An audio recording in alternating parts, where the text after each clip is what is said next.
Well, good afternoon, all that are in this time zone, and good morning, good evening if you're elsewhere.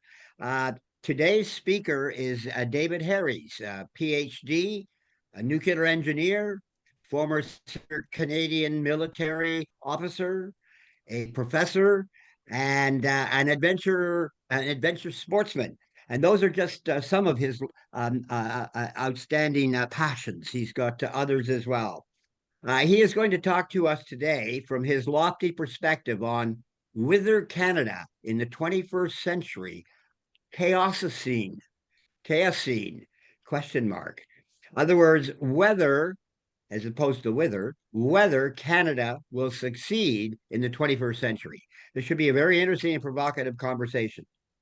David is a lifelong practitioner of the use of foresight, which is, of course, as you know, a methodology for trying to look into the future with scenarios and backtracking and so on. But today, I'm going to suggest that David's going to present a picture to us using hindsight. In other words, his vast experience in using foresight and his career, but reflecting on where things have been going and changing and looking into the future. So I'm looking forward to David's remarks and a very active conversation following his presentation. As you will learn from his presentation, he has shifted his footings from being an outspoken optimist about Canada to developing a sage view tempered by the reality of today and his perspectives on the course of Canada in heading in these trying times in both local, regional, national, and in effect, global geopolitics. David, over to you. Thanks, Peter. Thank you for your introduction. And thank you, everybody, for allowing me to do this, because in many ways, this is a personal day, allowing me to reflect on my 8 decades of life, the good years, the middle years, and the bad years. Peter pointed out my subtitle here. We are in a situation where the question could be asked, will Canada succeed in the 21st century? And that is one of the reasons I wanted to try this on, both with the chaos, Freudian slip, CACOR community and with colleagues overseas. My contents for what I'm going to try to cover today is shown here. I hope that by the time I get to new ways, I'll be able to have shown why I think we are at a really serious crossroads. The reason for the title, my memory is full of incredibly outstanding adventures, many of which were the reason I was an optimist for as long as I was. A number of the perspectives that I memorized that will always be with me are from my times at the National Defense College and my adventures in the military and other adventures with the United Nations. And again, a mixed bag, but beginning very optimistically. Second issue is my focus on the Chaoscene.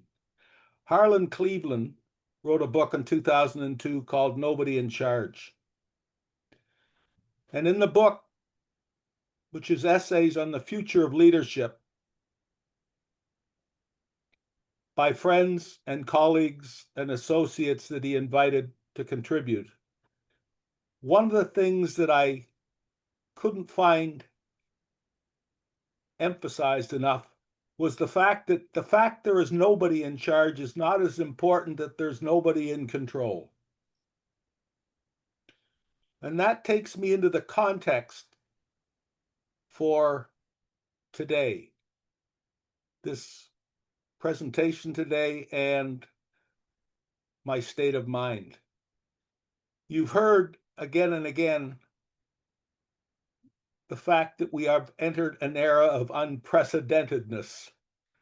It's not just uncertainty, it's not just unpredictability, it's the fact that things are happening again and again, more and more frequently, that are unprecedented. And that leads us to the fact that we don't have only one polycrisis, we have polycrises. Whether it be the threat of nuclear annihilation, climate change, economic ruin, whatever. And there are so many polycrises today that the Chaoscene has become, in my view, a permacrisis. We are not going to be leaving this situation. The context is a function of what's happening for us and around us.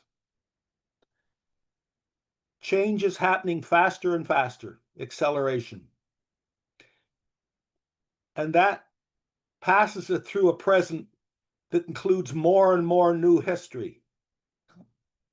Combination of what is being exposed from that we didn't acknowledge or see or know before, and being added to the past, established history. You remember the days when history was only written by the victors, and what is created today. And the number of contradictions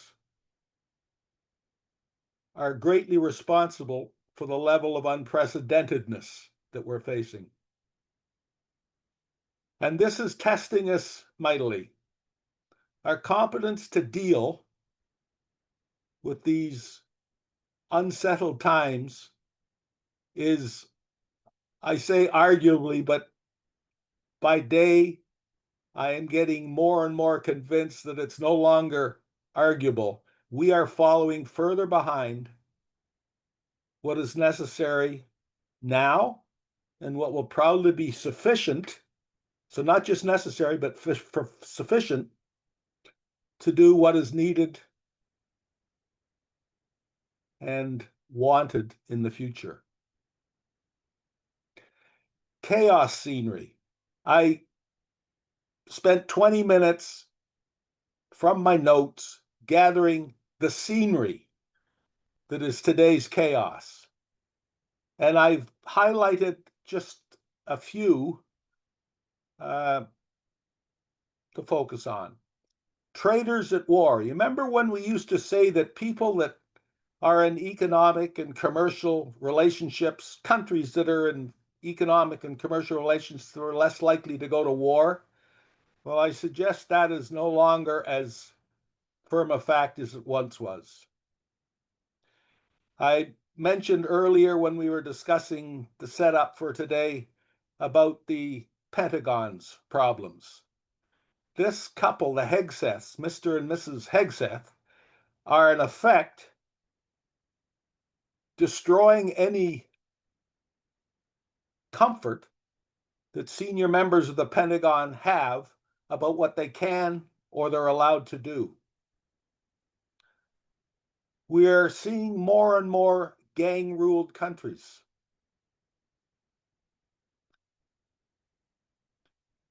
There have been, in only North America, about 7,000 coaches of teams and organizations jailed for criminal behavior. Never used to think about that. Billionaires are ascendant power brokers. Just the discussion the last couple of days between Amazon, Musk, Trump, and UPS is a complicated example. Pakistan versus India. Long unfriendly, and that's an understatement, countries have once again marched face to face about doing something really seriously destructive. It's a personal fact for me that ever since 2 trips to both countries with the NDC, the Pakistan-India bifurcation has always been my worst concern globally. Dynamic displacement desperation. We now have about 160 million people who have fled or have moved or have left and who are no longer at home, whether they're in hundreds of thousands strong refugee camps or whether they are legal or illegal immigrants or asylum seekers. The world is full of more and more desperate people. There will be a G7 conference in Canada shortly. I submit that it is approaching insignificance because it no longer has control. There'll be lots of people there who are in charge. Just read their door titles. But are they in control? And as we're all well aware, because it's on the daily news, the Middle East messes. Depending which position you take, which side you're on, when you add in things like Syria and Gaza and Iran, and even moving into the neighboring Caucasus, these are messes. The less and less young optimist. I had a father who was a traditional military officer, not big on family matters, but a master at fishing and hunting and camping. And until I left home, that was our relationship. And Canada for me was the outdoors. I was also fortunate enough to be able to play a pile of team sports. And I say team sports. I guess swimming is an individual sport, but water polo isn't. And I was able to do that in school, provincially, nationally, and internationally. And some of my best friends, Canadian friends and international friends, sports. Again, as a youngster and as a teenager, and then in my early military college life, the ability to travel across Canada by train was absolutely mind-blowing. Very young, it was the Halifax where we lived, to Montreal, and then on to Toronto, near where my grandfather lived. And then once I was at military college, it was annual trips between Toronto and Vancouver. I could get on the train in Toronto and get off that same train in Vancouver on time. Then, because I was exiled, my family would not let me stay in Canada when my father was posted to England. And I was put in a boarding school that had many features not different from what you read about in the book Tom Brown's School Days. All I could think of was getting back to Canada. And after getting the equivalent of junior matriculation, I found my father wouldn't help me, and my mother wasn't on my side because she didn't want me to leave home. I found out that there were 3 universities in Canada that accepted junior matriculation. I mean, there were probably more, but I learned about 3. Simon Fraser University, Guelph, and Collège Militaire Royal. I had no intention before those days of joining the military, but CMR was the first one to reply, and I replied yes immediately. Once I had to decide on my service and my corps, I chose the Royal Canadian Engineers. I did that because at that time, you could be a soldier and a scholar in uniform. And that soldier scholar continued to the military Canadian opportunities that I had throughout the country. Adventure-wise, the professional opportunities were incredible. Defense of Canada, in the Canadian Airborne Regiment, I parachuted 700 kilometers north of the Arctic Circle with a group of people with equipment that could build an emergency airfield in the event there was a major air disaster, and then build the airfield that was needed for the Hercules to bring us back to Edmonton. I was privileged to be allowed to work in the development of Canada. Members of my unit, the Canadian Airborne Regiment Engineers, we built airfields at Eskimo Point, Whale Cove, and Cape Dorset,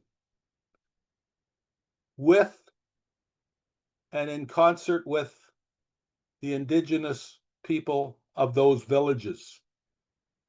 And we built the Eagle River Bridge on the Dempster Highway.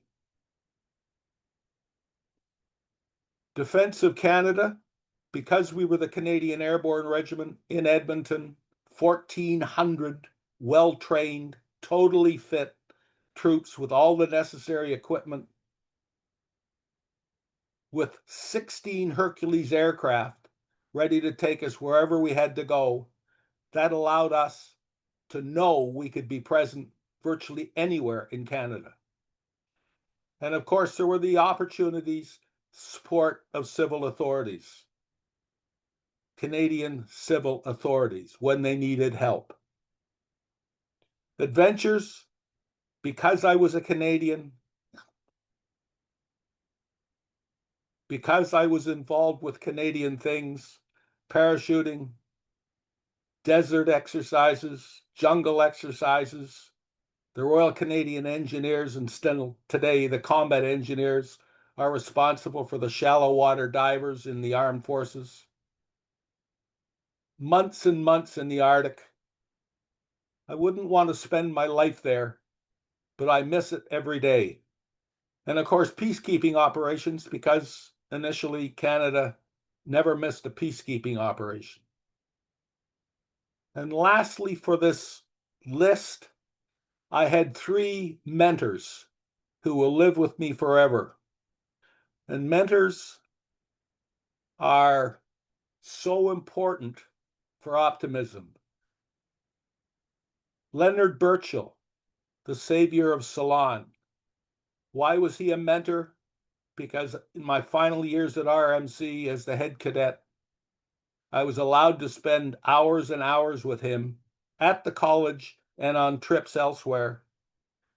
And he explained to me how he was able to survive, in his own mind, thrive, while he was a prisoner of war with the Japanese, or by the Japanese, under incredible stress. Jeremiah A. Denton, the longest American occupant of the Hanoi Hilton. He was my commandant at the Armed Forces Staff College, which I got to because I was a Canadian guest student. And he and his family explained to me how they survived his experiences, 7 years and 1 month.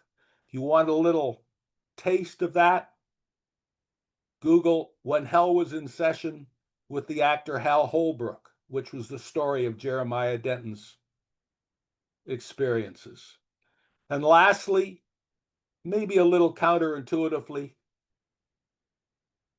President Johnson, the United States. Because I'm a Canadian, because the Royal Military College was asked to do a special job for NATO,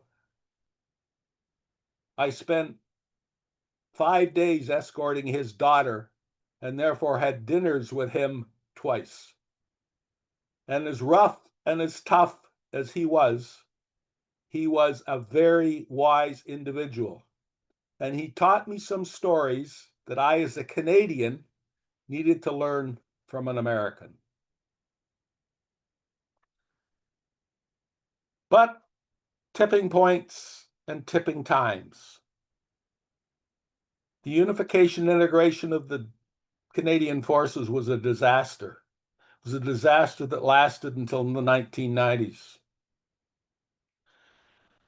I moved from my postgraduate studies in England to the Canadian Brigade in northern Germany. And then almost as soon as I got there, Trudeau unilaterally cut the forces we had in NATO in half. I can't exaggerate the pessimism, the negativity, the anger, the unhappiness, the disappointment that every single member of the Canadian forces in Europe felt at that time. And then when we were ordered to move what was left of the army down to the site of the Air Force in Lahr, the relationship between the Army and the Air Force suffered mightily. And then a tipping point. During my stay at one of the airfields we were building on the shores of Hudson Bay, I unfortunately was present when one of the Inuit children was removed to be sent to the south to learn what was needed for assimilation. I was present when that child was taken from his family. I have never gotten over the chills that I feel every time I remember that incident. And almost throughout my military career, there was rampant anti-intellectualism. 1983, the only national mobilization exercise Canada held post-Cold War, post-World War II, probably. Every morning, ministers, corporate leaders, and the military brass gathered at National Defense Headquarters for a briefing.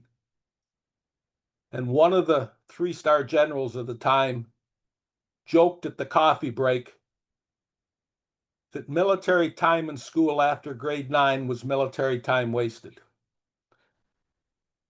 A lot of jaws dropped, but it was a symptom.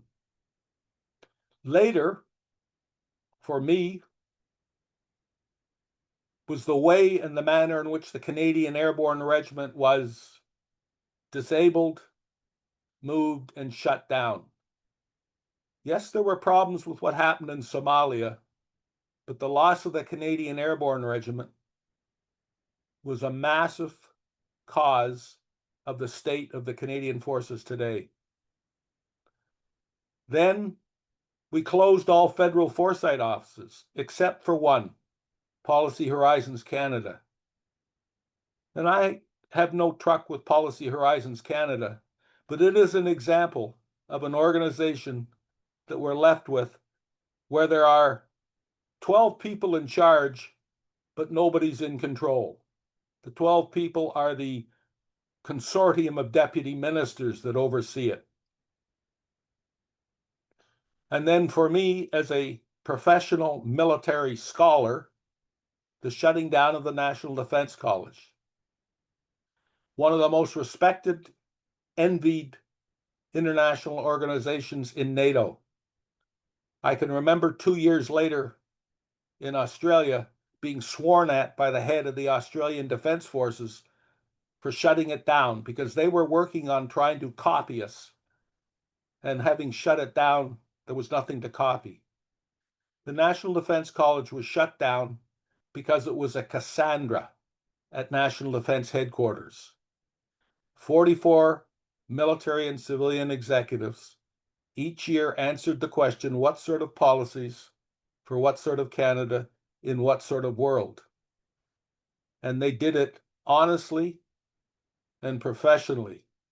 But of course, some of the answers did not please people in Ottawa. So it was shut down on the excuse that it was too expensive. The Air Force Transport Command loved us because it gave them training opportunities in places they would never go if it wasn't for us.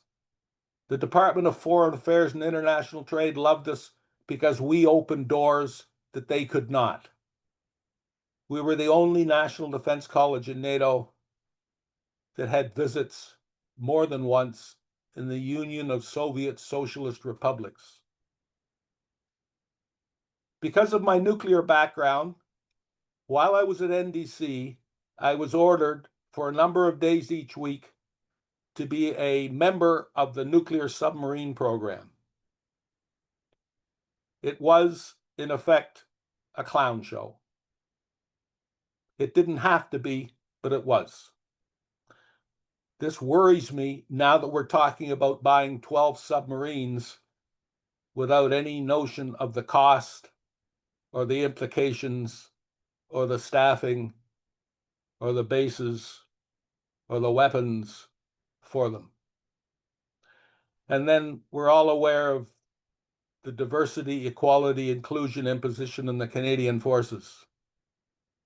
When I first saw purple-haired, very obese young women and very long-haired, very unkempt young men who were cadets at the Royal Military College, I was upset. And from the past to the present is what I call the GOFO Janus, the general officer and flag rank officer Janus. While they're in, they say very, very little about the problems. And they have said very, very little about the problems while they were in uniform over 35, 40 years. But once they leave, the minute they're retired, they gather together and they write individual letters or joint letters or coalition letters complaining about how terrible the military has become.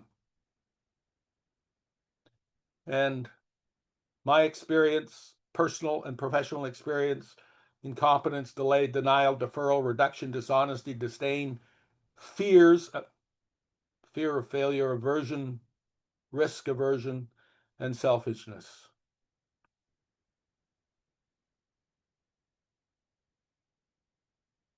So I've become an elderly pessimist. I've become ever more elderly, of course. From my father and people that advised me when I first entered the military, we once were a major power. And then we became a middle power. And then we became a minor power. And now we are virtually powerless. We've become, in effect, a pre-national state. And I'll have pictures that will give you the reasons I believe this. You're all aware of the state of the Canadian Forces. You're all aware of the state of Canada's sovereignty. The state of Canada's international reputation, as I hear every single day, is continuing to fall. Back to the historic axiom, to have a friend, you must be one. To have an ally, you must be one. I am unable to find a single global index in which Canada is remaining where it was and certainly rising. I was aghast day after day at the just completed federal election campaign, which turned into a promise competition, sometimes with validation of promises that bordered on the delusional or the dishonest. And I'm continuing a 4-year work for urgent surgery. Because of my adventures while I was an optimist, I have a number of reconstruction projects that need to be done. I am hoping that finally I will get one of them done in August. And one can't help but be worried about Trump 2.0. And the fact, and it is a fact, that when he leaves the presidency, for whatever reason, what Trump is installing, inciting, encouraging, will not be the end of Trump 2.0. I have two big concerns. I see the whole country, that's not every individual, but the whole country, continue to luxuriate in the belief that legacy achievements, when we were a major power or a middle power and involved and competent, and maybe promises, will be enough for us to survive as a sovereign, safe, and prosperous country in the future. A maybe promise for me, I am unable to find many promises in the last 20 years that have been fully kept. Concern two, the election campaign proved to me that the liberals and the conservatives are comfortable ignoring the whole of government hole the country is in, thanks to decades of concern one.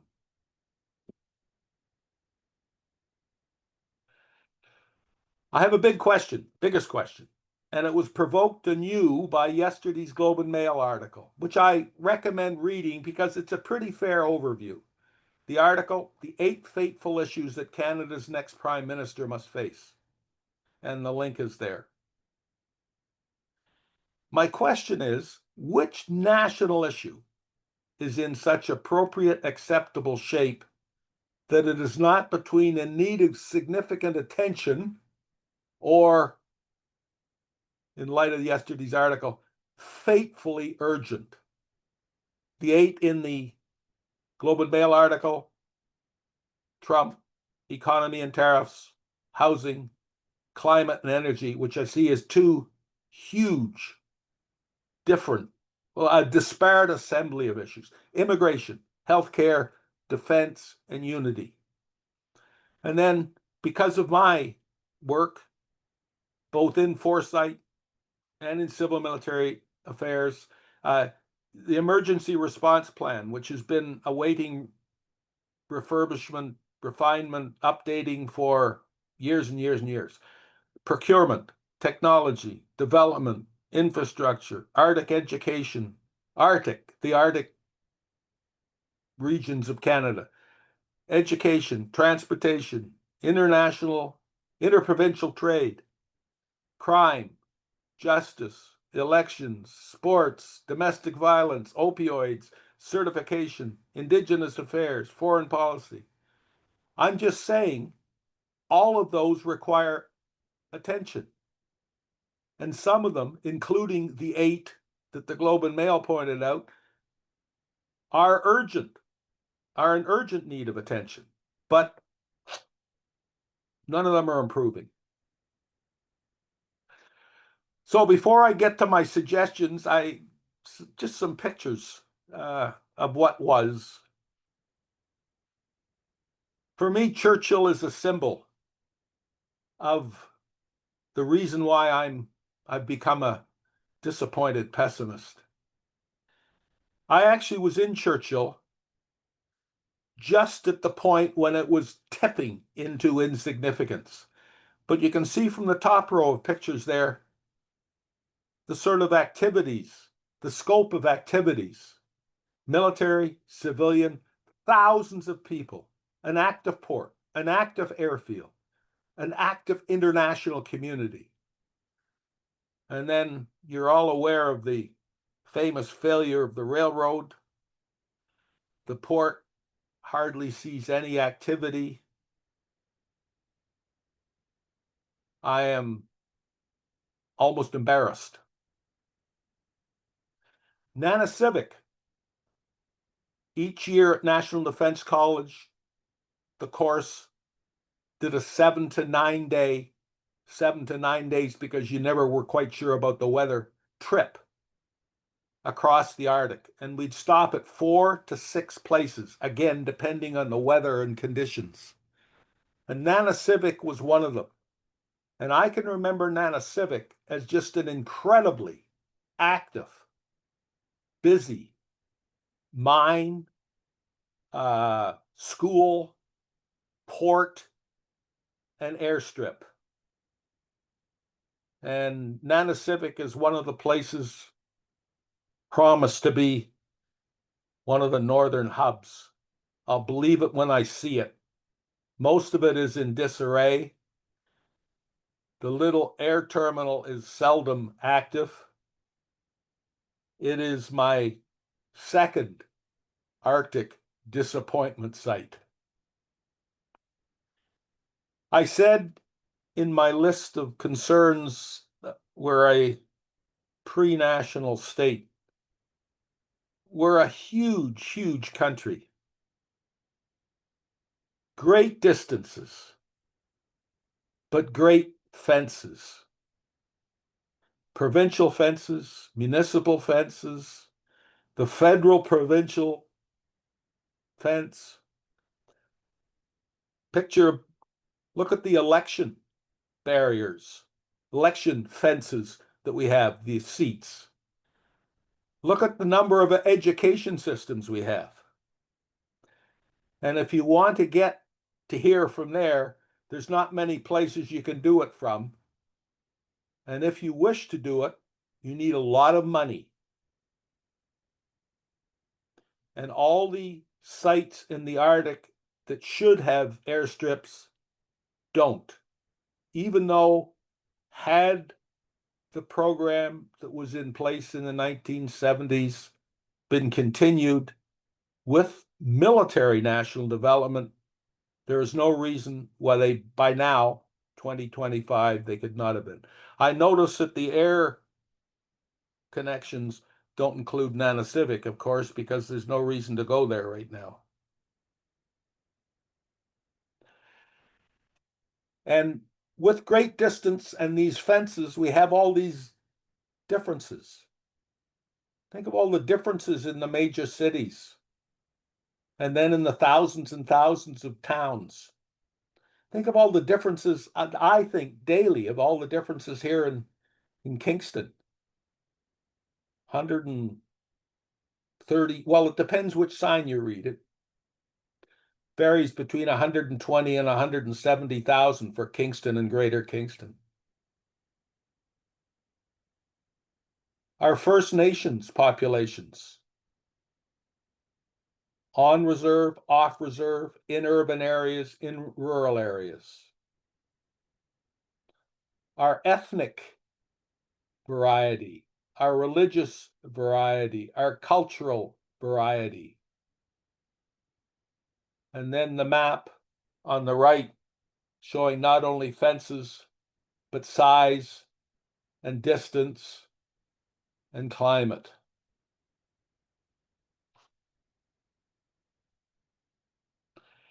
And just some finishing pictures here. The nice bright one is Churchill. Not much action because, of course, the wheat board ended. So there was no reason for the port to stay open. I show Scarborough because until there are changes, I gather there are rumors that there's going to be a cabinet announcement at the end of the week. But the Minister of Northern Affairs is from Scarborough, which is a long, long way from the north and the Arctic. The lower left picture, there's so much of the issues that are national that are being left hanging that I thought this was my best picture to illustrate that. And we've heard again and again about the productivity crisis in Canada. Again, back to the global indices in which Canada has not kept up in for years, not just pre or post-pandemic, but since the economic crisis in 2008 and 2009. I am a pessimist, but I am a hopeful pessimist because with all the size we have, with all the space we have, with all the opportunities we have, we can do better. And although I haven't much time left, whether or not my reconstruction works, I hope to be part of it. But what do? We can't do everything. And any one of the things that we need to do demands time, effort, money, and durable buy-in from all of us. So I have two begin actions. The first on unity. Let's get rid of all the intergovernmental barriers to national capacities and competences. That's trade barriers, that's education barriers, that's transportation barriers, that's liquor barriers. Let's be unified in terms of how we can work together. Second, on sovereignty.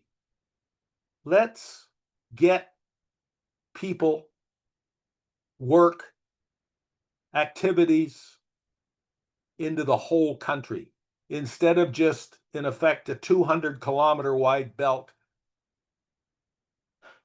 along a border with a country that apparently is becoming less and less a friend.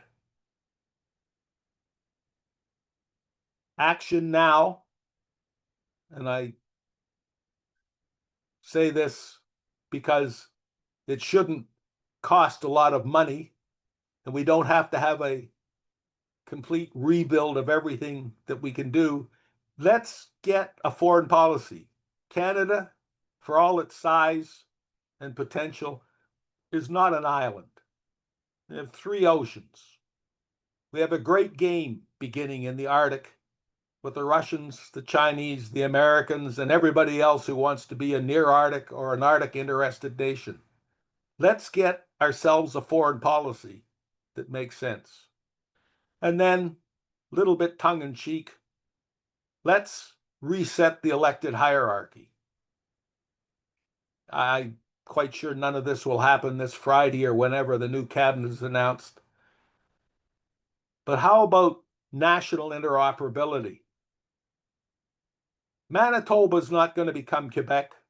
PEI is not going to become British Columbia.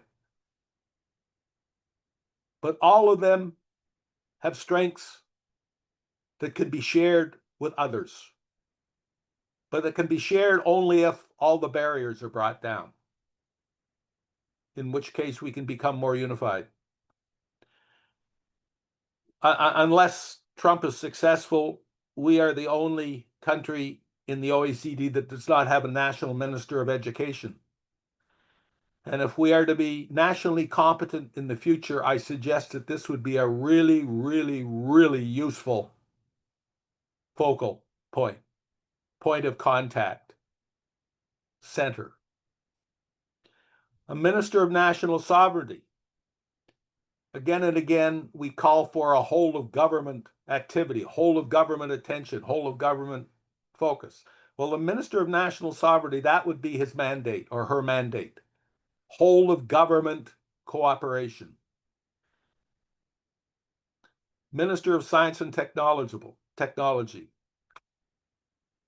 I think this is almost inevitable. If we are going to have sustainable prosperity in these times, with or without, whole or in part, the United States, we need to have our own clearinghouse, focal point, guidance center for science and technology. And because I've already mentioned the belated renewal, refinement, updating of the Federal Emergency Response Plan, a Minister of National Safety focused on the consequences of climate change. Ladies and gentlemen, thank you. I look forward to any comments optimistic or pessimistic. Thank you. Well, well, David, thank you very much for this. I will call it a provocative presentation. And not only that, I would call it one that is very personal. I really appreciate your fundamental admissions about the things that you've seen during your careers. I think this has been a most interesting and um, thought-provoking conversation. However, you've left us with a kind of a field of a minefield, if you like. And where do we step next, or how do we avoid which mines? So I'm just wondering if you might, as a question, I would begin to take the prerogative of being your host to ask, and that is, you presented a rather interesting map of Canada from your point of view, but how do we get out of these quagmires? I mean, yes, just mentioned in summary some ministers, and I agree that some of those might be very powerful, very useful. But is there a positive outcome to your presentation in the sense of we could go this way? I mean, you're a foresight guy. You've spent a lot gazing into the future. You've described how we got to where we are, so that's the past to the present. You've described sort of the conditions of the present and choices, but how do we move those stakes to become positive? If you could maybe give us a shape of that, that would be useful. Thank you. In my local engagement with the young here in Kingston, both in coaching rugby and in presentations in school about foresight things or doing foresight or anticipating things. The young increasingly know that we are not alone in this world. I mean, they are so connected and connected to people close to them, but very, very far from them. And I think the first thing that has to be done, and I said this, is we have to have a Canadian foreign policy that allows all our opportunities to become plausible. If we are not strong enough within, then we are not going to be strong enough dealing outside. So I believe viscerally that the first thing that should be written by the new government, I know it will take time. I'm following the British journey towards their new foreign and defense policy, which is stressing them out severely for a whole bunch of reasons, not least because they're close to the EU's challenges. But we need a foreign policy because Canada is a member of the world community. We're in the United Nations. We're in the Francophonie. We're in the Asian Regional Forum. We're in the OECD. What are our aims? What are our goals? And this discussion must involve the young. We got to stop this. One of our divisions is that we say, well, the experts will work this out for us because they know what's going on. Well, yes, they do, but they don't know everything that's going on. And they will not be the people that are going to carry on what we define, decide, produce, install today. It is the younger people. So we have to move some of this discussion about our state down into high schools. And I know from experience that kids in grade school love doing foresight, anticipation. You ask them, what if? And they race off in multiple directions thinking about what if. But we don't have any system for that. And if we had a overarching policy for Canada in the world? What sort of policies for what sort of Canada in what sort of world there could be literally a groundswell of interest in Canada, not just in Kingston or in my family or the work that I do, but in Canada, interest in Canada. Okay. Well, listen, I'd like to turn it over to questions from our participants. And given what you were just talking about, David, in regard to young people, Paul Beckwith posted in the conversation early in in your presentation about a view about young people. So I'd like to, Paul, turn it over to you to ask your question and engage in a conversation here. The one that ends with chaos, your comment there that ends with chaos. And Art Hunter, you're on deck. Thank you. Go ahead, Paul. Yeah, yes, thank you, David. You did raise a lot of interesting points. And, one of my comments was that, if you haven't considered writing a book or having some author, commission them to write a book about some of your experiences, because there's a lot of Canadian history, near-term history tied up in your expertise and your experiences. So that would be really useful. Um, and, I guess, you did talk about some ideas towards the end of things you would recommend, most of which I greatly agree with, actually. But, I didn't see those early on when I made some of my comments.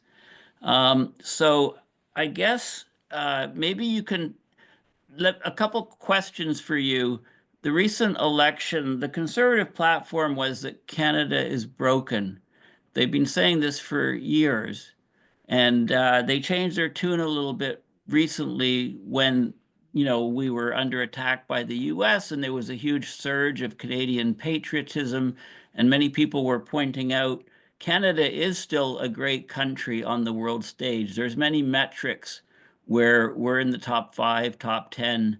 Many people want to come to Canada. Many people want to immigrate here. Why would they want to do that if we were a broken country? Okay, so that's the first thing. So are we a broken country? I mean, your whole 3/4 or 90% of your talk was that we're completely broken and busted as a country. So the next thing is does the surge of patriotism in Canada, the flag waving, the elbows up, does this give you hope that we can still be, that we're still somewhat unified country? A couple of simple things. I mean, do you think, for example, that Carney should put one of the NDP MPs in his cabinet, and maybe even ask a Conservative MP to be in his cabinet? Many people see Carney as being much more centrist than Trudeau. Maybe that was an election gambit or whatever. So anyway, interesting talk, very thought-provoking. But also there's an age bias, as you pointed out. Young people today I talk to are still very optimistic about their lives. And if you talk to them about negative things about Canada overall, they kind of just discount you. We were all like that when we were younger. Now we're older. Maybe we're more pessimistic. So how is that bias? Uh, how do you deal with that sort of bias? Anyway, that's too many questions probably. So just whatever, say what you think. It doesn't matter. You don't need to answer any. No, thank you. One of the things I like, Paul, about you coming back at me like that, we've all given a whole bunch of presentations in our lives when the people say, wonderful, and then they ask you another question. Hmm. I live to be pushed back against because I realize that I don't know everything. It's one of the reasons I've lived totally, ever since my boarding school days in England, lifelong learning. I don't, first question, Canada is not broken. I don't think I said that. I said Canada has a lot of fences There are a lot of barriers. There are a lot of speed bumps. There are a lot of obstacles. I didn't say it was broken. I've never believed it was broken. I wouldn't believe it was broken. You can't break something like this up. In fact, pictures of highways and railways and things connecting it, even if it was the fences were too high and too deep, we've got a lot of connections there. Canada is not broken. Canada is fragmented. Just a couple of days ago, the Premier of New Brunswick stood up with, I can't remember who the other Premier was, and said, we got to get rid of all these interprovincial barriers. Except for natural resources and fisheries. That's what I'm talking about. Yeah. Frost, the poet Frost wrote, good fences make good neighbors. And I recommend everybody read that poem because it is sort of counterintuitive, but there are some good messages. But good fences make good neighbors. We are neighbors, but we have a lot of fences that are stopping us from being productive neighbors together. And that's my unity issue. The elbows up, we've had our elbows up before. And once things returned to normal, the elbows went down and we moved on to our comfort zone or back to a comfort zone or aside to another comfort zone. So I think it was great. I go back, I watched the interview or the presentation when Chrétien suggested giving Trump the Order of Canada for waking Canada up. Right. Well, that's not totally crazy. He has woken Canada up. He has woken Canada up to realizing that we have some things that need fixed. That's how I made my list of things that we need improvement, significant improvement to, or at least attention to. Carney's cabinet. I think this morning he said he was going from whatever it is now to about 30. Well, although I didn't have time this morning to go through this, I was going to go back to the cabinet ministers that exist and think, what 30? And that's how I came up with the number of the additions that I had in my last slide there. So from what exists today up to that total. There's some overlap and everything else. But I would not be remotely against, Carney having a person in his cabinet from another party if that person is competent, if that person helps Carney and his government be wholly Canadian, if for some reason or other there was a province or a whole region, if the only member of his cabinet from the prairies came from Kenora, not really the prairies, but close, all the way across to British Columbia, then fine. Let's get somebody from Saskatchewan or Central Manitoba or Alberta. Let's have somebody to represent Canada in the cabinet so that the country is represented, so that there isn't a huge distance between perceptions, conditions, demands, requirements, and so on. So I'm not against that as long, and this is one of my bugbears, this thing about competency. Yeah. My international friends make fun of me sometimes after some of our less than competent actions by some of our senior politicians. And that's particularly true in foreign policy and security and in public safety. But I think getting to your that exact point, one of my big concerns, I think we need a a cabinet position on digital information because we're swamped by fake information, and in fact, it swayed many young people, their voting habits, etc. Fake news, completely made up. The problem is all these social media headquarters are in the U.S., and if their CEOs are dining at Mar-a-Lago, they control a lot of information, and we need to either shut it off in Canada, come up with our own companies that can produce social media, or we need to do something. We can't ignore it because it's getting worse and worse, this problem. Fake news, people believing harebrained things. And it's the younger people that are all on social media for the most part. So I think we can't overlook it. I think this is one of the biggest risks to Canada, personally. I I agree with you. And if I may, somewhat as an excuse, between my Minister for Education, National Minister of Education, and my National Minister of Science and Technology, I would hope that that would be considered.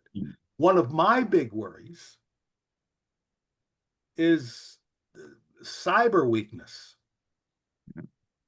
We can get blown out of the water because of our lack of defenses. I am still trying to find out from my friends in the EU what happened in Spain. Yeah, Spain, Portugal. Yeah, Well, they're crazy. trying to figure it out too. Yeah. Yeah. And I'm even trying to find rumors. And one of the things that shocks me in this, disinformation, information glut, lack of truthfulness world is that there aren't even any good rumors about what happened. So I'm even more suspicious that, Yeah. that this will turn out to be serious. Yeah. And Paul, on your last thing. Yeah. I mean, it's weather oscillations is the strangest reason I've heard for the Spain thing, whatever that means, temperature oscillations on the lines. But I mean, it's not just Spain and Portugal. Those are the most recent. We've had Cuba without power for months at a time. Yes. We've had Puerto Rico without power, decent power Yes. for over a year. All of these states are becoming failed states without power. How good is our grid? Big question, right? Yeah. And the last thing you asked about the youth are optimistic. I don't disagree with you. I say I have some really fun-filled times with 15, 16-year-olds talking about foresight or anticipation, what if? And we go from what if your baseball team wins the champion to, what if Canada becomes anyway. My big worry, though, because I have two examples here in my own neighborhood in Kingston, sort of upper middle class neighborhood, is the mental health problems with the young. The absence from school because of that, whether it's because of the COVID break or whatever, the optimism I hope will not be dampened by the stresses they're facing in the world that they're being sort of left with all this untruthfulness. So, yeah, the young can be really, really optimistic and lots of fun. Okay, well, let us move on a little bit. I'd just like to add a comment, though, David. I think when Paul began his first question, he wasn't saying that you were actually saying Canada was broken. It was the Conservative Party's campaigning has been saying Canada was broken. I think that's where he No, started. I didn't accuse him. I just wanted to make sure that everybody knows I never thought Canada was broken. Yeah. I'm worried about all these fences. Yeah. The other thing I might mention, and it comes back to this last part about young people and the use of social media, etc. And as Paul mentioned, headquarters of many of these social media companies being in the United States. Back in the 1990s, there was a serious interest among the OECD. I served as on this committee of the OECD at the time on transborder data flow.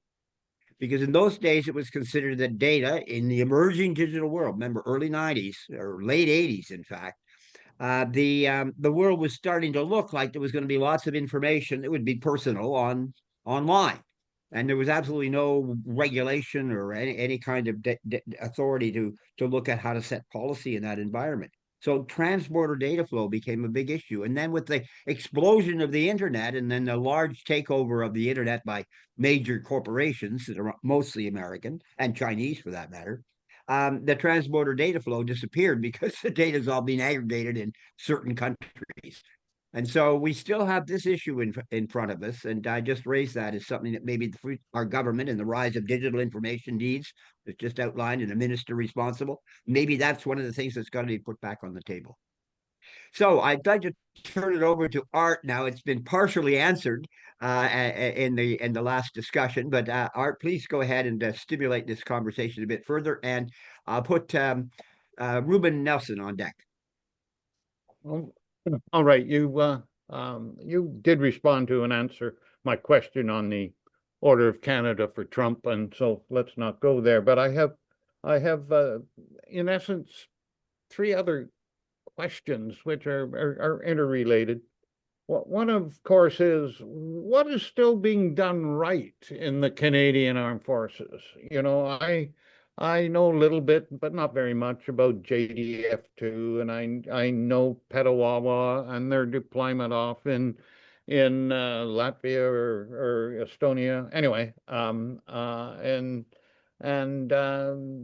mean, there are operational units that are still functional. I don't know much more than that. Well, of course, computer security, there is still that top secret organization that's looking at computer security in conjunction with the Five Eyes, and there is of course the whole world of CSIS and what they're doing internationally and trying to protect us from afar. And that sort of falls under what I would term what are we doing right? Because you're very, very, very pessimistic. And this also then leads, at least in my mind, into the possibility of CACOR doing another Foresight exercise. I remember we did one some years ago, and I found that very enlightening and beneficial. And of course, I'd be interested in your comments. I could tell by your body language that you support that. But I'd appreciate if you could just say a few words about that. And finally, I want to also address your fences. That I do spend a fair amount of my time following what's happening in the national grid and what's happening in each province and how they are already connected, but not with high power yet. We need bigger lines, as it were, to make a true east-west electrical connection, breaking down provincial barriers, but and with fences. And of course, there has been discussion about pipelines and other energy east-west. And I'm less skeptical, or I'm very skeptical about pipelines, but very much so on electrical energy, particularly with the advent of wind and solar and alternate energy forms. Anyway, that's really three items: the what are we doing right, Foresight, and energy fences breaking down for electrical energy. What is the CF doing right? My view is that between the fully trained private and the lieutenant colonel, there is massive effort and commitment to do as well as they can.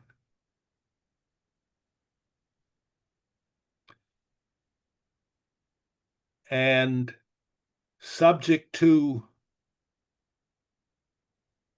the equipment stresses, the personnel stresses, the family stresses, financial. They're getting on with the job.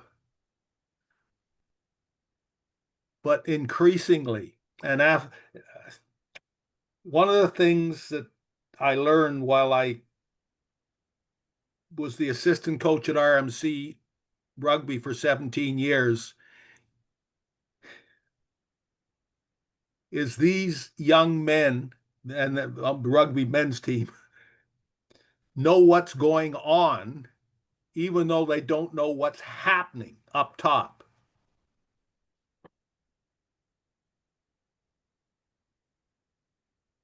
The young professional soldiers, sailors, airmen, and special forces people are not sure what's happening up top is making sense. They are suspicious and they are worried as a cohort. Now that's a different group of young men every year from 2005 to 2022. The stresses are beginning to tell on them and their families. When I went to vote, the voting was done at Canadian Forces Base Kingston in 3 different locations.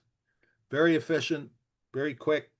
And I picked up the Garrison Journal, which says everything that's in Canadian Forces Base Kingston, down to and including the Royal Military College and the Sports Center and everything like that. What frankly boggled my mind was the number of civilian organizations in or next to Canadian Forces Base in Kingston that are now supporting the military families. And there is every title you can imagine. Suicide Watch, financial planning, housing problems. Yeah. So the system, by and large, is helping those who are in the very short-staffed military carry on, the workers. But I go back to my point about the general officer and flag officer people. This is not working. And there have been newspaper articles. All you have to do is read David Pugliese and Murray Brewster, and you'll have examples of this. Because I was involved in the celebrations last year about the 50th anniversary of the Turkish invasion of Cyprus, which I participated in, not the invasion, but being there when the invasion happened. I became re-established with a couple of old airborne friends, both of whose sons are majors, both of whose sons were in preparation for going to Latvia to bring us from whatever it was, 700 to 2,000. This was, I'll be as kind as I can, as disorganized a process as can be imagined. It took months, and it never really sorted itself out. And we're now in a situation where we're facing the first rotation. And where are we going to get 2,000 more soldiers who are fit enough and available enough and don't have family problems or financial problems or health problems to go off to be rotation 2? Everybody is aware of this. So though workers are doing as well as they can, that's what's being done right. But until such time as we have at the top, so foreign policy, telling us what a defense policy should be, so that the GOFOs can provide more confidence to the working soldiers, sailors, airmen, and special forces people, the stress will mount. The stress is mounting. I see this on my street. My street is called Cyprus. My house number is 1200, which is my license plate number in Cyprus, 1974. So they're doing right. On the CSIS, and CSE, if I may, we have two pretty good organizations, but in terms of their challenges, and I'm not connected except a little bit through the RCMP, which of course was why CSIS got created in the first place, way back then. They're having people problems as well. Not that people aren't joining and not that they don't have good people, but the demands on them because of all the things we've talked about, cyber, AI, the lack of veracity, geopolitics, the jobs they have to do what they're supposed to be doing according to their mandate are getting harder and harder and busier and everything. So, and of course, the Five Eyes is under some stress now with our friends in running the Pentagon, who I've mentioned. This signal thing has blurped. And if I may, because I didn't mention it before, having once had a relative and having two ex-rugby player colleague friends in the RCMP, there's a challenge there too. Staffing, uncertainty about the future in terms of the jobs they will have, how many of them will still be provincial policemen and so on. What is the balance between national headquarters and then the things that a national headquarters does? Their relationship with CSIS, as there are RCMP people overseas. I didn't realize that there were 6 RCMP officers in Ukraine until recently. And I asked them what they were doing. And they knew me enough. They said they can't tell me. You don't need to know. But what they're doing, of course, is they're trying to help Ukrainian civilian police become better civilian police. And I, as one of them pointed out, every time they got a course started, Russian rockets and missiles came in and they became firefighters. Yeah, and on the electrical things, technologically speaking, it would be nice if some of the barriers and fences I talked about could be reduced, even beginning with something that's not human, that we could. I've heard arguments, why is Quebec selling electricity to the United States when we need electricity in Canada? Why is Alberta going nuclear when it could get hydro from BC and things? So I think there's real opportunities there. I just don't know, within the absence of a Minister of Science and Technology, whether that's going to happen soon. Is that a fair? Okay, yeah, reaction? that's good. I think we should move on. Get other questioners. Yes. Okay, thank you, gents.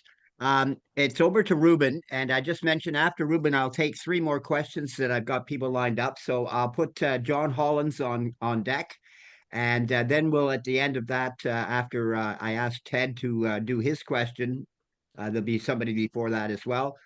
Then we'll wrap up this formal session. Ted will do thank you, and then we'll open the floor to open discussion and stop the recording. So go ahead, Ruben, the floor is yours. David, thank you. I know that many people find you hard to listen to. Just even the response here today, which has gone so quickly to issues of hope and being positive. As a culture, we have little tolerance for hard news, which any doctor who works with cancer patients, for example, already knows.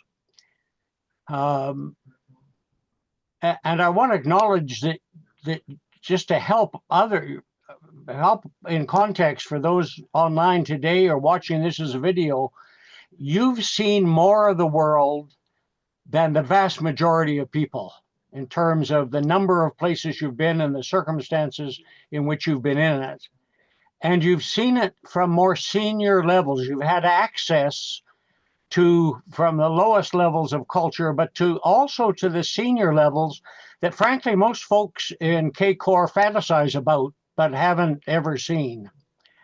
And I want that acknowledged that you bring to us a depth that is unusual. One of the images that came to mind as I listened to you, and this is leading up to the question, is that as you know, there's a measles outbreak in North America. And as you may know, there are parts of Alberta where the immunization rate is less than 20%. Ooh. And therefore, there are parents today in Alberta who, if their kid breaks out in a rash, may not even understand what it is. In other words, they won't understand that, A, this is measles. They won't understand that by then it's already been contagious for several days and the other kids are at risk.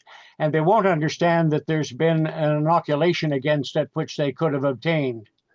And I'm not saying this to put them down. I'm just talking about the level of what they know about themselves and their world, and there's a mismatch between that and their world. And one of the ways that I heard you is that you've described the symptoms of what may be a deadly syndrome, that Canada may be suffering from something that you haven't named, but here are the symptoms of it that show up in a variety of ways of dysfunction. And so my question is, I want to invite you to say something about your own sense of what are the deeper issues we're suffering from. You and I both know, much as, and it's not that I despise it, the election of Mark Carney or the appointment of ministers, in one sense, all good. But frankly, the symptoms you've described, a new cabinet, they're half the cabinet wouldn't even understand what you're talking about. And they're not nasty people. It's just where we are today. What I'm after is, what is it that your sense of the deep syndrome of where we are right now in history as a modern culture, and is it possible for us to get out of it? Or is it, as an increasing number of voices say, some form of collapse is already baked in, and the sooner we face that, the better off we are? Say something, please. I'm going to go back. Peter McKinnon and I talked a couple of days ago about a presentation I gave to the Foresight Synergy Network after my return from an event at Baku, Yeah, from the World Association of Arts and Science, and the deep syndrome probably for me was best expressed there. Those of you, it would take too long to describe sort of the setting that is an international conference in a place like Baku, in a place like Azerbaijan, under a ruler like Aliyev, a dynasty like the Aliyev thing. But one of the things that and I can't pronounce it properly, but the center that hosts these conferences does, which is just infinitely wise, is they go to a lot of trouble, and they went to a lot of trouble that year, especially, another long story, to make sure that the 18 young professionals they invited and sponsored to come to the conference and give 2 panels, 9 each,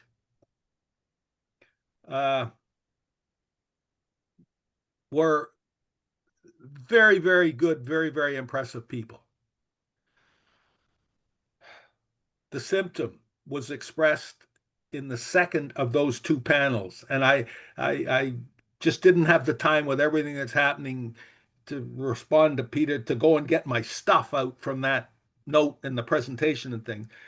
But at that conference, there were 72, that's the number I do remember, active or former prime ministers, presidents, foreign ministers, heads of the African Union, chairs of ASEAN that were there. And they had their own panels and did all their own thing. Jean Chrétien was there. We had a great discussion about rugby. Then the young people got up on the second of the 3 days or 4 days of the conference. And the first set of 9, it was as if they were nervous in the face of this 7 or 8 front rows of world brass and the president of their host country, which is not the friendliest in terms of democratic ways and norms and so on. So that was telling. These were young, successful, selected world citizens who were nervous. The second panel, which followed a coffee break, and all the coffee breaks there were something right out of Mar-a-Lago type levels. All 9 of those young people got up, and some of them even said, they held their hand out and they said, "You failed us. You have not done what you could have and should have for the world." And each of them then went into their own background or work and explained why they were saying that. So my message was, what I took away from that was, here were a group of young people who will be. One is already a deputy vice president in Singapore. One of them is the head of the government's main consulting contracting firm in Qatar, a lady. The syndrome is, it goes back to my big concern. We are comfortable thinking that what we have done and promise is enough, instead of balancing our pride at accomplishment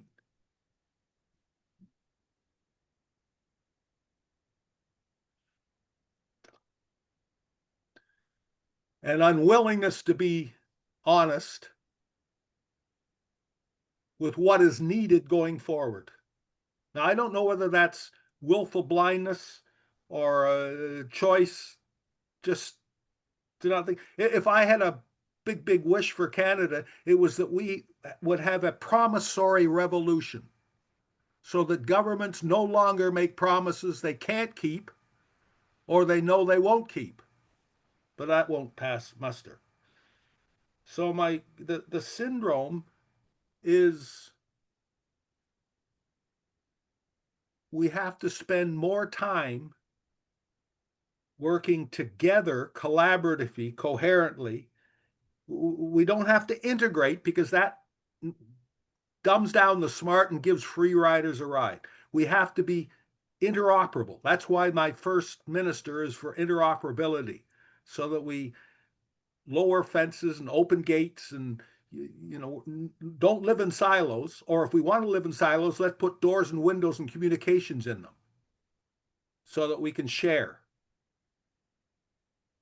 The syndrome is living as if the past was enough. And that isn't enough anymore. It was for a long time. Your point about the measles thing, your kind words about people that I've met, and boy, I admit it, I have met some senior people. On one NDC trip, we took off from Israel heading for Pakistan. But then we heard from the Arabs that all the airspace was closed because we'd been to Israel. So we had to detour to Africa. So we detoured and we stopped. We were going to stop and change our whole itinerary to include South Africa on that trip. We got as far as Uganda, and 2 Ugandan MiG fighters came up and ordered us to land. Well, what do? Well, you certainly don't refuse. So we landed. And we waited for about an hour before a person with a great deal of rank on his uniform appeared at the airplane with a ramp. So myself and the commandant got out and realized that the plane was now surrounded by soldiers. And long story short, we were there about 4 hours. We had to pay a pile of money. The commandant had to go into the terminal building. But every one of those soldiers was sick, massively sick. And during the time we were there, some of them fell over. They were so sick. Now, whether that was HIV or some local disease or something like that. So you can imagine our fears when we were getting back in the airplane. Had we contacted that stuff or anything? But the general, or whoever this gentleman was, came up the gangplank with us and saluted us and said thank you and wished us well on our trip.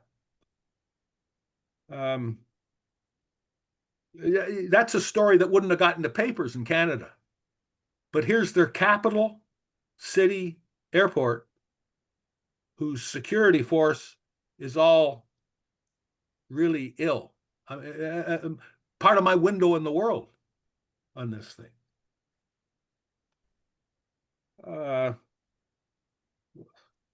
We have not done enough for the people that will be leaders in the future, done as much as we could have to make their leadership experience productive and worthwhile. Is that a syndrome, Ruben? Thank you. Thank you. Okay, Ruben, you're happy with that. Okay, over to you, John. And I would then ask Paul Mallet to stand on deck for that. Next. Thank you. Go ahead, John. Thank you. I'm part of the 20% of the population of Canada that wasn't born here. So I came from away. Postdoctoral, I had an option to go to a lab in California or the National Research Council in Ottawa. I chose Ottawa. Only now do I realize what a wise decision that was. So I'm with you all the way with elbows up. But my question is, what would it be like from your work in Foresight? What would it be like if somehow or another Canada became part of the United States, what would it be like north of the 49th parallel? What would change south of the 49th parallel? And what would it mean to the world at large?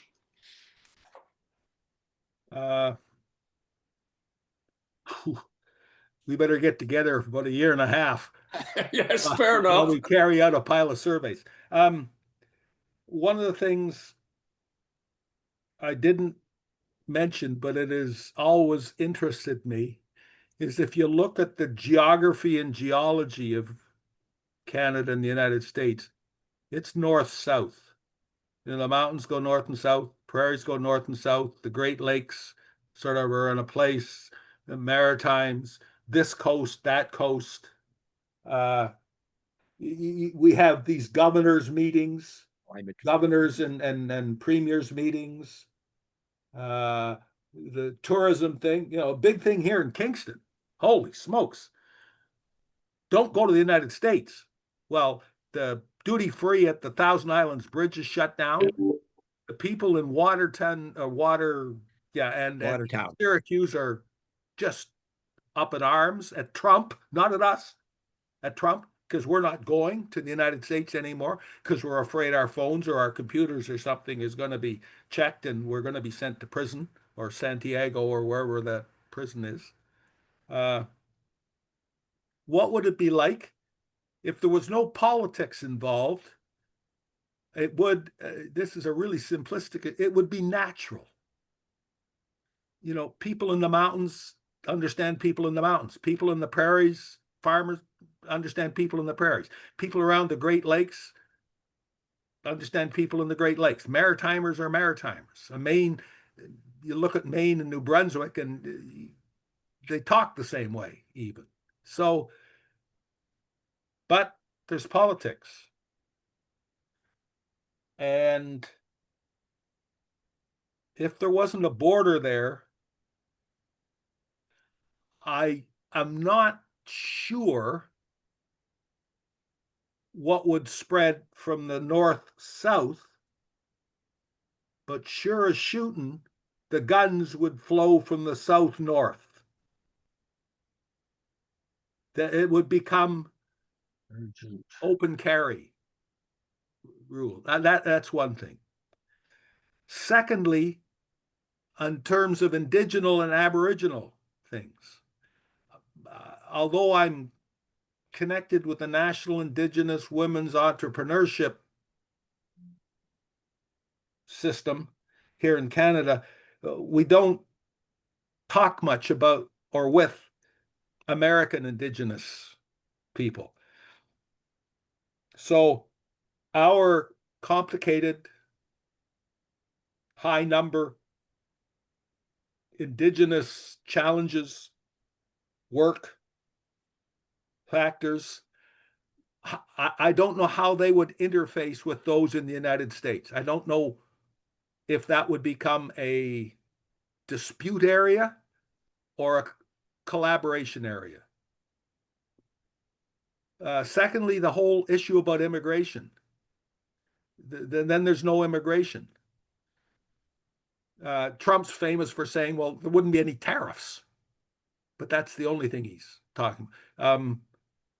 What would happen to immigration? Second, would it further complicate our education system? Receiving this. So I'm asking you more questions than you've asked me. If we were part of the United States,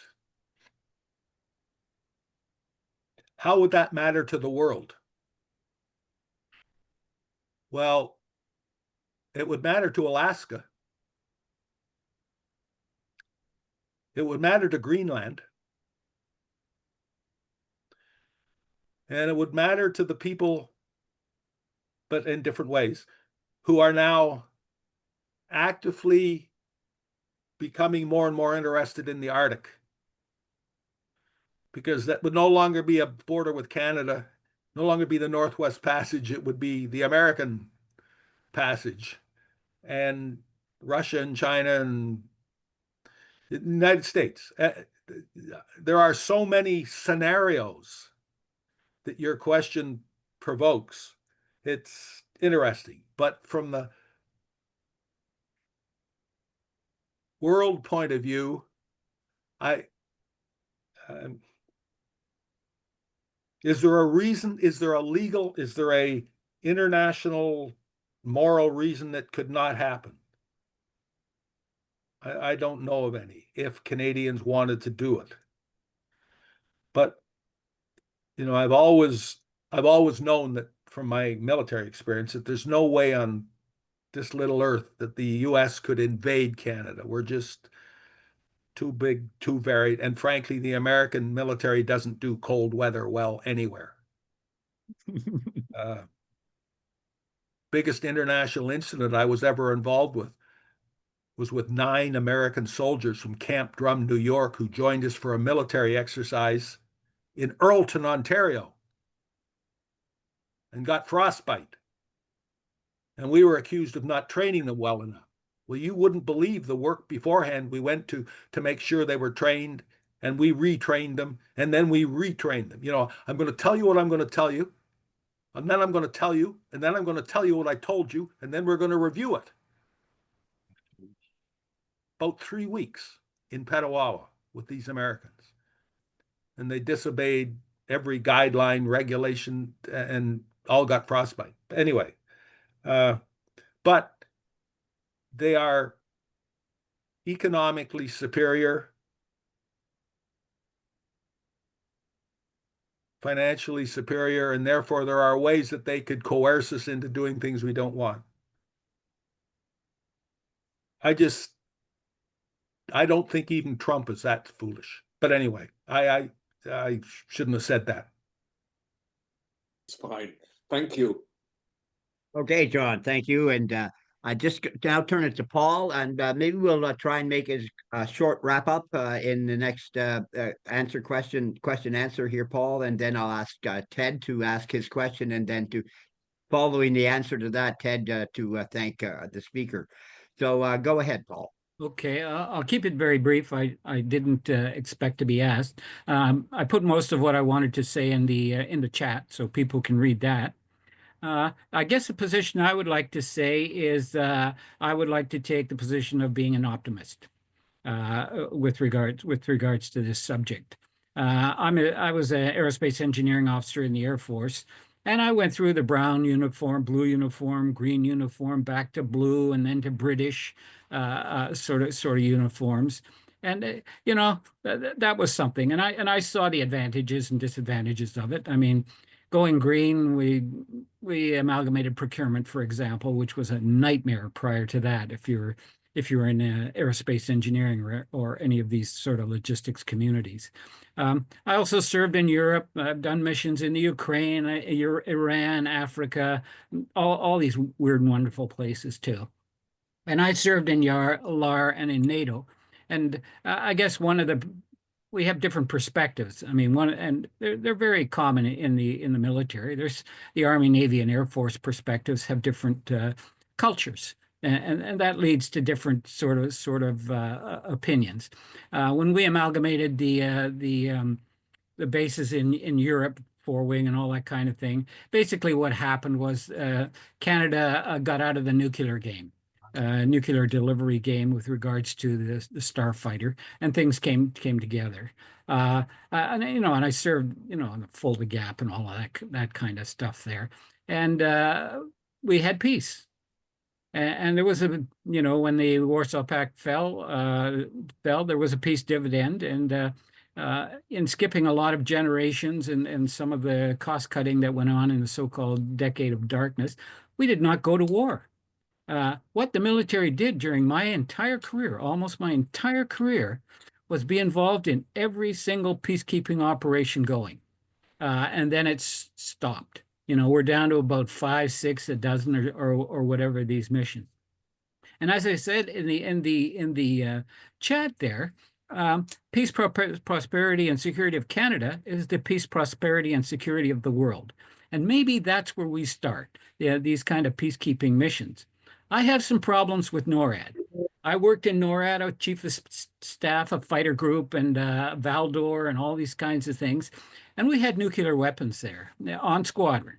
And you know what we were going to do in defense of the United States? We weren't going to defend Canada.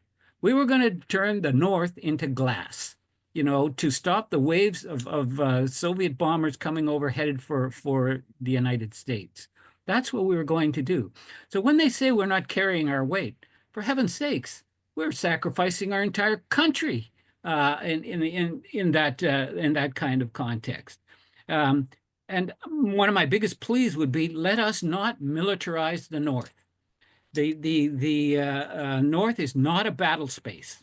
There is no way that a Soviet or Russian or anyone else is going to invade Canada from the North.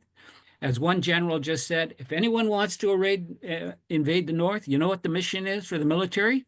To rescue them, because they're going to get themselves into such trouble.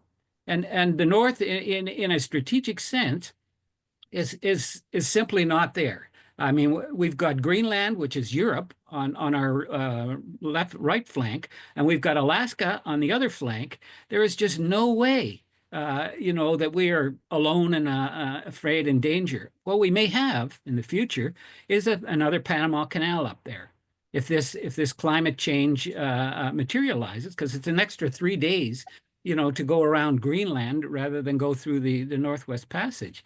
And why can't we do that in the spirit of all the other the Panama Canal, the ones in the Middle East, and all the other international waterways, in the spirit of cooperation and whatever? And we'll probably make a lot of money on that. When people say, well, how are we going to know what's up there? We know. We have radar sat, which is incredibly high resolution, go through miserable weather and all that kind of thing, and you can see what's up there. A Constabulary, Coast Guard, and whatever. The NWS, which is the North Warning System for the Americans in NORAD, is to detect incoming missiles. It is not to protect waterways or anything like that. It's just not designed to have that kind of function. So I guess that would be the main point that I would like to make. One of the questions there was, what's wrong with the DND or military? Well, it's political. I mean, we're buying $40 million F-35s in which there is my last job in the military was to be the aerospace engineering manager, life cycle manager for the CF-18. And I know how the Americans can control things.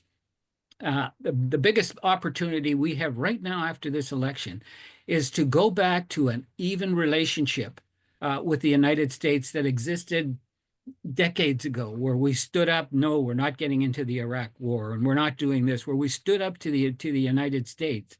Because right now, as I said in the chat, we are in lockstep. We are caught. Every vote in the United Nations, they want us to vote against or abstain or whatever, against absolute common sense, we follow. Maybe we've got to be Canadian, the TPNW, Treaty for Prohibition of Nuclear Weapons. Why in God's green earth are we resisting that? This is crazy with regards to nuclear politics. Anything that talks peace. Okay, I guess I'm... Yeah. Okay. Paul, I think you've raised some very good questions and comments, of course. David, did you want to say anything as a rebuttal or in support? And I'll turn it to Ted. With respect, Paul, I'd need a lecture to deal with your issue. Let me 3 points. One, I did not say I wanted the North militarized. I said I wanted the North occupied. I want Canadians in our country. Let's see. 2, we are reprobates in NATO, not because of what we're not doing with and for NATO, but because we are disobeying Article 3. We agreed, Article 3, to be capable of exercising sovereignty over our own country, and we cannot do that. And lastly, in my own defense,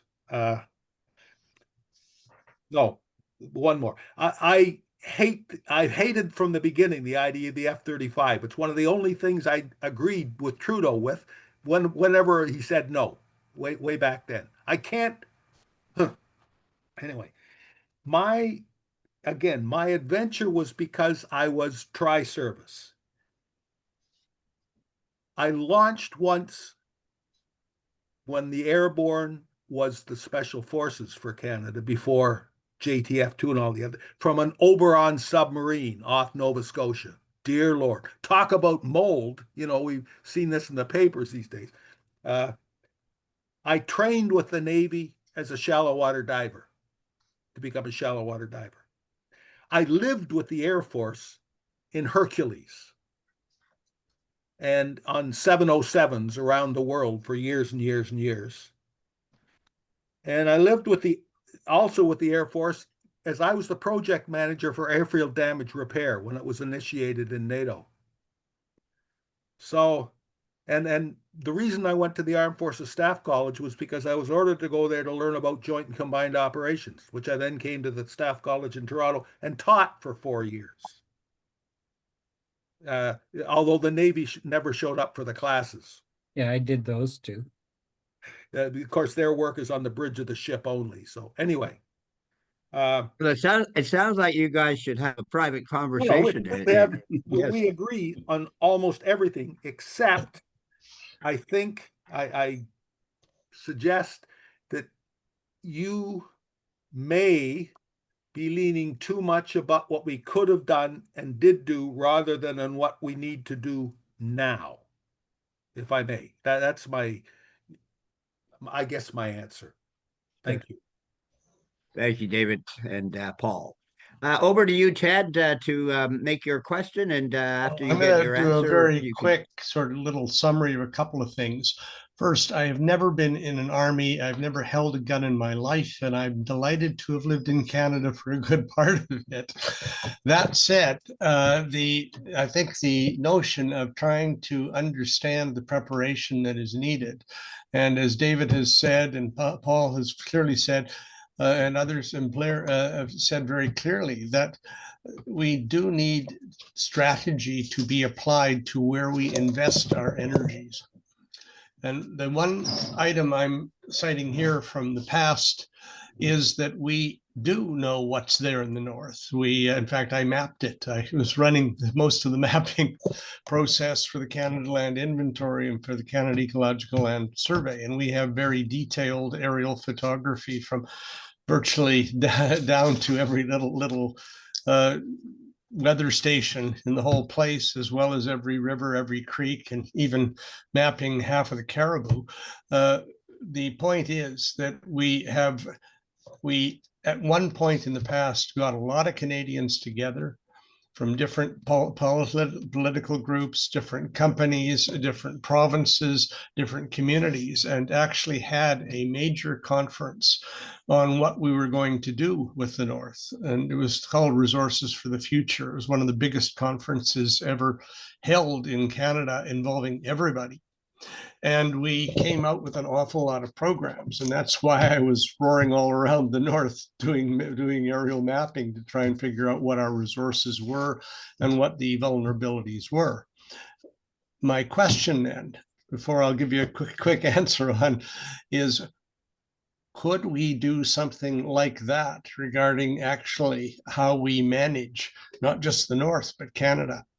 And in other words, something where we bring everyone together to understand the components of a future that's not just being done by a ministry of this or a company there or whatever, but as you made the point very well too, David and others, we don't talk to each other. And then somebody comes out and makes a proposal and everybody else dumps over it, and then it usually goes away.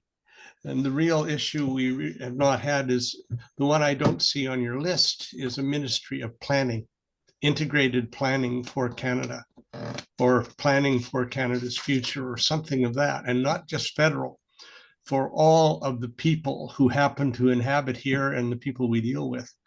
Anyways, that's my one response on this. And if you want to say something in response, then I will go on. Thank you for generating this very interesting discussion. how is this? I am with you 100%. I was going to, as you know, I criticized Harper and company for getting rid of all the Foresight offices. Yeah. Because believe it or not, they often work together. Yeah. I can remember being at a meeting, Industry Canada, Department of National Defense, Fisheries and Oceans. There were 4. Anyway, I can't remember the other one. And working on strategy together. Yep. So I was going to say one of my ministries is going to be the Ministry of Foresight. But for me, and you made the point again about talking to each other, that's where my Ministry of Interoperability comes in. Good. So I would like nothing better. I would invest massive time and energy, however I could contribute, to a conference on the future of Canada within the Ministry of Interoperability. I've actually held and helped manage conferences like that for other countries, but they're mainly small island developing states who actually realize who they are and realize, just as we do, we have a problem. Why don't we get everybody together and figure out how the hell to deal with it? But it's at the scale of our place, as you quite clearly show, it's a bit different.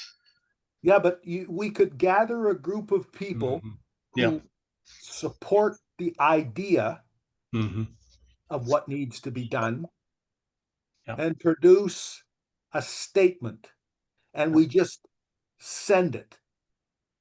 And if nobody replies, we send it again. There are ways to. Bold Step in 1983 was the closest the security world held to that. Well, let's do it. I agree. Let's do it. So anyway, I'm a volunteer. I was going to suggest this might be a topic for CACOR to organize such an event, or at least on a small scale to see if it works. Get enough buy-in to make it happen. But but that again is these things do generate good ideas, and sometimes they actually get followed through on. Anyway, that said, maybe we should be going directly to Mr. Carney and ask him if he wants to leave it. Why not? Why not? Exactly. Anybody? All right, Ted. Well, over to you for thanks, and then we'll I'll be open to any open discussion you'd like to have. You can go off. Fair enough. You can put on your video. And I'll summarize by summing up a marvelous presentation. Got us all talking to each other. We are still all here and still listening to each other, which is good. And as a result, we'd like to thank you again for coming, David. And as a couple of people have challenged you, come back in a year and a half and tell us what really happened. With that said, thanks again for this. Please, if you have not paid your dues as a member, please do so. It's now over time. And secondly, if you are not a member, please join us. And we are about to put a brand new set of standards out for people to say exactly what you get for your money, and putting up different standards and different types of membership. And that'll be announced for the AGM next month. That said, thank you again for coming. Share this with your friends, invite other friends who may be interested in what we're doing. And as Art is clearly able to say, we are up to several thousand views on many of these presentations. So we are, I think, starting to make a difference. So thank you all again, and we can now